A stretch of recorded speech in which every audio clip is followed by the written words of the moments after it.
बढ़िया से हटू नरेश।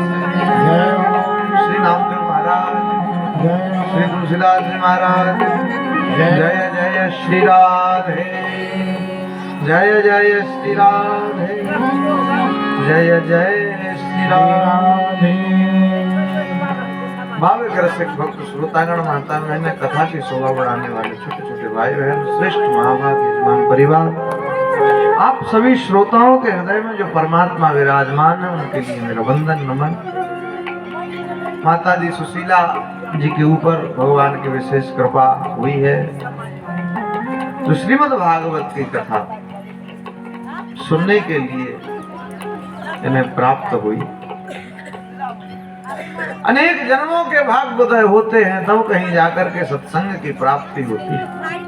भाग्योदयेन बहुजन्म समर्जितेन सत्संग मंच लभतो पुरुषो यदा वै। जब भगवान की विशेष कृपा होती है तब कहीं जाकर के सत्संग प्राप्त हो पाता है। अति हरि कृपा जाहि पर होई, पाव देह यह मार्ग सोई। कल के कथा सत्संग में हम सभी ने श्रवण किया, माता रुक्मिणी का विवाह श्री कृष्ण जी के साथ संपन्न हुआ।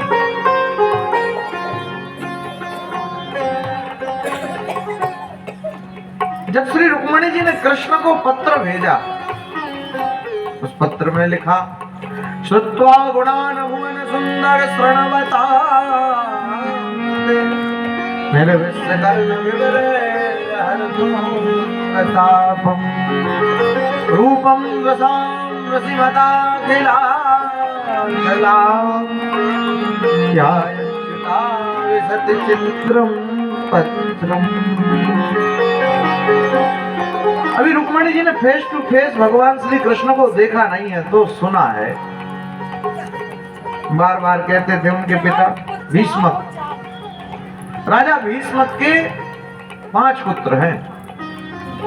राजासीत भीष्मको नाम विदर्भाधिपतिर्महां तस्य पंचा भवेत् पुत्रा कन्या गाचारा। 5 पुत्र और 1 पुत्री। आपको स्मरण होगा रुक्मिणी जी का जन्म नहीं हुआ, 5 पुत्रों का तो जन्म हुआ था, रुक्मी रुक्म वाउश्च, लेकिन रुक्मिणी जी का जन्म नहीं हुआ। सवेरे सवेरे राजा भीष्म घूमने के लिए जाते थे। एक सरोवर में एक कमल के फूल के ऊपर एक छोटी सी बालिका रुदन कर रही। आगे पीछे दाएं बाएं कोई है नहीं। चलो भगवत कृपा से ये पुत्री प्राप्त हुई। पुत्र हो भाग्य, पुत्री हो सौभाग्य। पुत्री को लेकर के आए हैं, लाड प्रेम से पाला है, नाम रुक्मिणी। लक्ष्मी कभी गर्भ में नहीं आती। लोग कहते हैं भगवान गर्भ में नहीं आते, नहीं, उनका तो वर्णन मिला। जा दिन ते हरि गर्भ ही आए, परीक्षित की सुखदेव जी की लिए गर्भ के अंदर ही दर्शन हुआ भगवान का। किंतु लक्ष्मी का वर्णन वास्तव में कहीं नहीं मिलता कि लक्ष्मी गर्भ में गई। जनकपुर में देखो तो श्री जनक के यहां एक संत कहते थे, जिन्हें देह की सुध नहीं वो विदेह है, और विदेह के इधर ही लक्ष्मी का प्रागट्य होता है। जब तक राजा थे जब तक नहीं, जब राज सिंहासन को छोड़ करके कर्म करने लगे, हल चलाने लगे, हल के अग्रभाग को कहते हैं सीते, अग्रभाग की ठोकर लगी, घड़ा फूट गया, बालिका का जन्म हो गया, रुदन करने लगी। हल्के अग्रभाग को सीते कहते, इस वजह से नाम पड़ गया सीता। बाकी वैदेही तो जमीन से प्रागट्य है मां सीता का। ऐसे ही लक्ष्मी बोले समुद्र मंथन से प्रकट हुई। स्मरण कराऊंगा, लक्ष्मी अपने वर का वर्ण स्वयं करती। इसलिए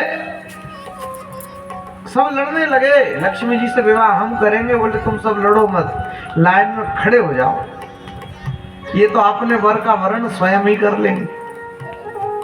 विष्णु जी के गले में वरमाला पहनाई। वर्ण तो श्री जानकी जी ने राम जी को जब देखा तब ही कर लिया। राम को देख करके जनक नंदिनी बाग में जा खड़ी की खड़ी रह गई। राम देखे सिया और सिया राम को, चारों अखियां लड़ी की लड़ी रह गई। राम को देख करके जनक नंदिनी, ये पलक ऊपर से नीचे झपकती तो उसको निमिष कहा जाता है, एक निमिष। राजा निमि जो थे, निमि के वंश में ही श्री जानकी माता का जन्म हुआ। सूर्य वंश में जानकी माता और सूर्य वंश में ही श्री राम।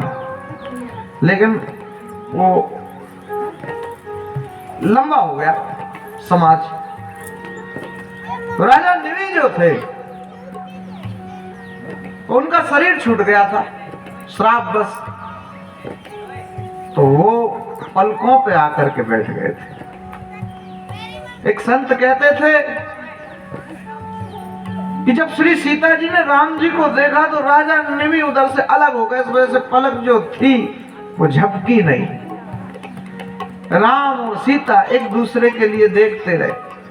राम देखे सिया और सिया राम को, चारों अखियां लड़ी की लड़ी रह गई। नजर में नजर से मुलाकात कर ली, रहे दोनों खामोश मगर बात कर ली। वहीं श्री जानकी माता ने वर्ण कर लिया श्री राम का।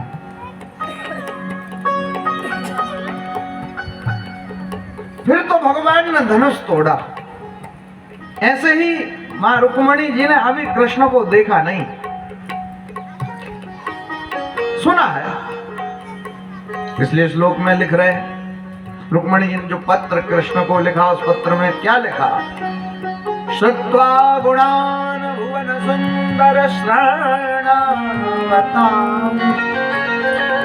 निर्विस्कर्ण विवरैर्हरतो गताम्। मैंने सुना है त्रिभुवन में आपसे ज्यादा सुंदर और कोई नहीं। और बात भी ठीक। और हर कन्या को ऐसे ही लगता है अपने होने वाले पति के विषय में, ये बहुत सुंदर। रुक्मणी जी ने पत्र भेजा, सुदेव नाम के ब्राह्मण लेकर के पत्र गए। कृष्ण ने पत्र को पढ़ा, खुश हो गए। ब्राह्मण देवता ने कहा चाक क्या दो, चलते हैं। चलते नहीं, हम भी तो साथ ही चलते। चल पड़े। रास्ते में बलराम जी, लाला कहाँ? बोले बड़े भैया जरूरी काम है, मैं अभी आ रहा हूँ। निकले गए। लाला बहुत जल्दी में गया, मामला क्या है? ये गुजरातियों में मराठियों का क्या काम? रुक्मणी जी महाराष्ट्र से थी, कुंडनपुर। और कृष्ण बेसिकली रहने वाले तो यूपी से थे, लेकिन द्वारिका में निवास करते, तो उस वजह से उनके डॉक्यूमेंट उधर के ही बन गए। तो द्वारिकाधीश। तो बलराम जी भी सोचते भाई ये गुजरातियों में मराठियों का क्या काम? महाराष्ट्र से सुना है कोई पंडित जी आए और कृष्ण को लेके गए। बोले ठीक सुना है। पत्र सा लाए थे, जरा पढ़ो उस पत्र में क्या लिखा। हो जा, पत्र को पढ़ा। ओ पत्र में लिखा। हंस गए, क्या हो गया? बोले लाला शादी के योग्य हो गया। शादी करने गया? बोले हाँ। हम सबको ले नहीं गया? अरे बोले कोई दिक्कत नहीं, अपन खुद चल चलो। सब तैयार। जिन से लड़ना भिड़ना आता है वो ही आएंगे, और जिनसे लड़ना नहीं आता वो इधर ही रहे। सेना तैयार, सज गई। वहां कृष्ण पहुंचे, अपने सारथी दारूक के साथ, तो सुरक्षा मजबूत है। इतनी सुरक्षा मजबूत है कि पूछो नहीं।